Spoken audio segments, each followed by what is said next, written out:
Just quickly, you know, obviously being 1-0 in the series is a great thing. I suspect that both coaches will be meeting with their teams tomorrow and telling them a lot of the same things.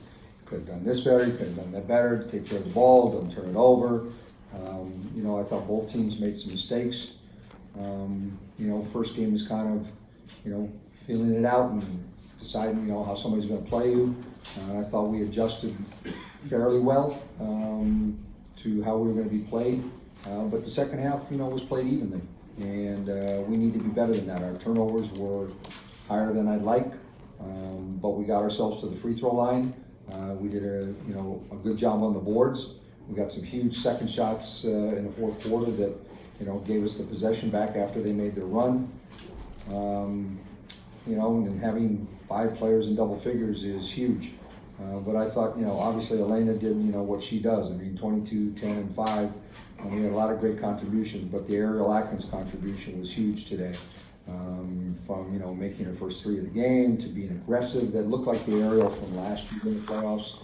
And that offensive rebound she got late in the game was, you know, a huge saver for us. It gave us the last piece of momentum that we needed. Okay.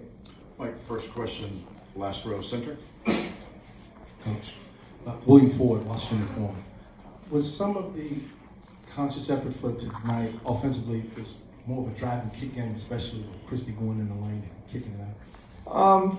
I don't know that it was any more than normal, other than we're trying to make people have to overhelp a little bit so that we can get some clear looks. You know, when a team's switching as much as they did, you know, she had posts guarding her, and that gives her some opportunities to drive, as did some others.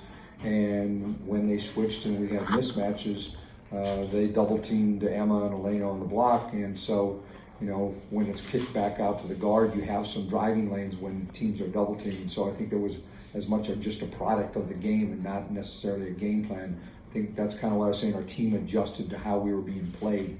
And so, you know, those are the opportunities that were being presented today. Mike, last row right. Hey Mike, Jim Wong, Washington Post. John Paul's obviously had some pretty big games against you in the regular season. What were you kind of able to do to limit her and not let her get going early? I mean, we tried to, you know, with Elena's length, try to make it tough on her. She shoots the turnaround pretty well against us. We tried to limit her catches a little bit more by, you know, denying post-entry passes to her. Same thing we tried to do in the Vegas series is that Cam Beige is so big and physical, it was, you know, a little bit harder. You know, we tried to put Jonquil in tougher spots. And, you know, the trade-off was we gave up some other stuff, but I thought it was a big deal that, you know, we made her and Jasmine have to work hard to get stuff done. But in doing that, we gave up some other things. Hopefully, you know, we'll have the same focus come Tuesday. Mike, third row to your left. Hey Mike, the Chronicle with the AP. I have 2 questions. The first one, Kurt was saying how 99% of people in this league, if they pick a dribble up, they're not going to be able to score as easily as Atlanta did in that last few minutes. She had the 2 baskets when they cut to 4, and the second one, I think, started the run that you guys got the cushion with. So just how confident you're with that? Yeah, I mean, I don't, you know, she would, you know, I think Elena would say she doesn't love to be in that position, but because of her length and how high she gets the ball up on her shot, she can shoot over people or lean in on people. I mean, she's been used to being bumped and hit like that, you know, all of her career, and she's learned to adjust to that. I think she would tell you probably that, you know, she wishes she hadn't picked up a dribble a couple times, and maybe she could have got one more step. But by the same token, they come hard with their hands in the lane, and they try to disrupt you and make you pick it up to get your shot. It's nice to have a weapon like that can make those plays, because there's not very many that can. The second question, just you went to the big lineup in the first quarter. I think you closed with a 12-0 or 12-2 run to sort of put some space there.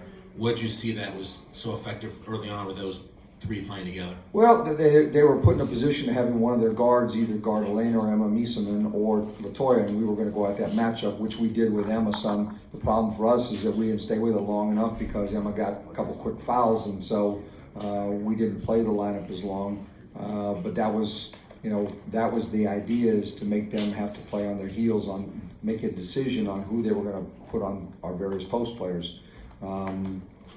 I think that was the big thing. We just couldn't stay with that lineup long enough in the second half. I think Latoya was sore from the other day, the ankle turn, and we kind of got to the point where we put our 5 best shooters on the floor down the stretch, with a good offensive lineup.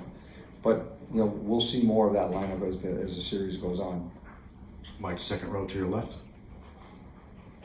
Mike, you've told us before that you knew you would need Christy in the lineup to win last series and this series, and she showed up a lot in a lot of different various ways in the fourth quarter, especially, but throughout the game too, on offense and everywhere else. How crucial is it that she has been here and done this with another team in the past, and she's had the experience in college as well, winning a championship? How crucial is that for the rest of your roster and for you as a coach? I mean, I think, it's comforting for an entire team, coaches and players, to know you have somebody, not even so much whether she's won a championship before, but is not afraid of taking shots in big moments. The best players in the history of basketball are ones who want to make plays when the game's on the line. There are a lot of people that kind of run from it when it gets late in games, and there are others who step up. Luckily, we have 3 or 4 on our team that are all willing to do that. You saw it today. And Connecticut has those kind of players too. That's why probably both here, because you have both teams not afraid of the moment. But Christy, she's done it enough time. You have enough repetitions of taking big shots, or that tends to carry over. And her teammates know that that's somebody that can just throw the ball and she'll go make a play. I thought her biggest one was her drive down the lane where she finger rolled it, because I thought that was another momentum play for us when they had been making a run at us. Mike, last row to your left. Mike, can you, obviously the series will be decided on the court, but can you also address that obviously you have a home arena this year, but also just the change in culture where you're getting the kind of support right down to the same chef the Wizards have, the weight room. Again, it will be decided on the court, but how that adds to the equation. Well, I mean, as you've all witnessed here, the atmosphere in the arena is terrific with the fans and how we're on top of everybody, and it's loud. It's given us a home court advantage we've never had. And certainly in my 7 years in DC. The intimate setting is terrific. Our players feed off that. And then, to be able to walk in a building and know that we're important to somebody, to ownership, to the rest of the organization. You see the Wizards players and staff here supporting us, vice versa, and it makes a big difference. They know that they're cared about. So, from medical health to nutrition to the weight room to everything, that's we're trying to be a gold standard in this league if we can. And our players are proud of that, and they know that throughout the organization people have their back. Mike, thank you. Thanks. I believe our Connecticut players are